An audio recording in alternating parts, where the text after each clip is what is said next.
and with Coach Rhodes from Eastside. So Coach, first of all, talk about what it means to your school to be able to play on Friday Night Rivals. You know, this is something we kind of look forward to and hoping we get to do it every year. You know, I think it'll be great for our kids, our community, to have everybody here and have a game on TV. And it's just not an experience that everybody gets to do, you know. And I know they'll be looking forward to it, and our community will show up, and it'll be a good thing for the whole ordeal. Your program last year ended on very much a high note, made the playoffs. After kind of struggling a little bit, what kind of clicked in the second half of the season that kind of sent you on those upward trajectory? You know, I think we finally all clicked as a team, and we all played as one. You know, we talk all the time about playing for the guy next to you and everybody doing their job. And I think at the end there, we all kind of hit our stride. We played a lot of young kids, freshmen and sophomores, and so they got that experience early. And then by the end of the year, they were ready to roll. So when you end the way that you guys ended, obviously expectations are pretty high this year. What do you feel about your team going into this season? You know, we still just trying to take it week by week. But, you know, there are expectations, and you know, you want that. You want to have expectations, and they got to meet those. And we've talked about that this year and ways we're going to do that and how we're going to try to attain our goals. But week by week, you know, we just plan on getting better every week and see where we end at the end. So you mentioned you played a lot of young guys last year. What's the experience level of the team coming in this year? We lost 2 starters, 1 on each side. So pretty much everybody's back. And like I said, we played a lot of freshmen and sophomores, so they got all the experience last year's and experienced the playoff game in a good atmosphere at Rock Cove. And so all of those things will help this year continue to build for us.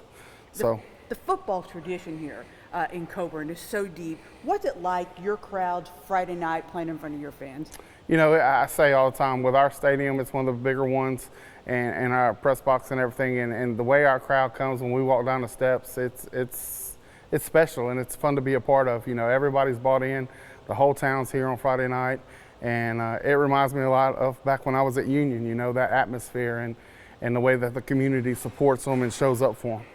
This region that you play in is so stacked. You guys, Rye Cove, Twin Springs, Hohenacre. When you think about 1D, what does your team have to do to remain in the top echelon of that region? Well, you say it. I think, you know, because we are the smaller division around, I think sometimes we don't get the credit as a 1D region for the talent and the level of football that we play. But there's some really good teams, some really good coaches, really good players.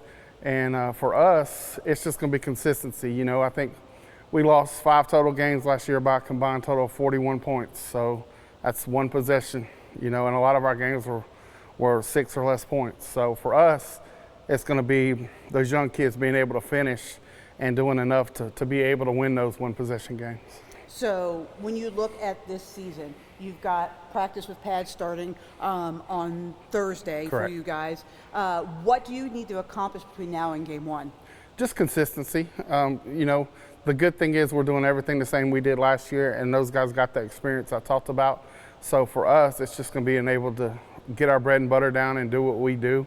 And that consistency is going to play a part to be able to do it 4 quarters. Obviously, you need conditioning at our level. You know, most of our guys play both ways due to numbers. So we'll have to get some of that conditioning in, but we've done a lot of that this summer. Now it's time to start getting our bread and butter plays and our assignments and being able to do what we're supposed to do. So do you feel like you're ahead of schedule from where you were last year? I think we are, because we didn't have to do a lot of the teaching of the installs of the offense and defense. Like I said, we returned most of our starters. So with that being said, they all kind of know what they're supposed to do and know what places they're supposed to be in. So hopefully with that, now we can just add to it a little bit and get it a few new wrinkles, but get really consistent on our bread and butter. All right, Eastside head coach Mike Rhodes, thanks for joining us, Coach. Thank you so much.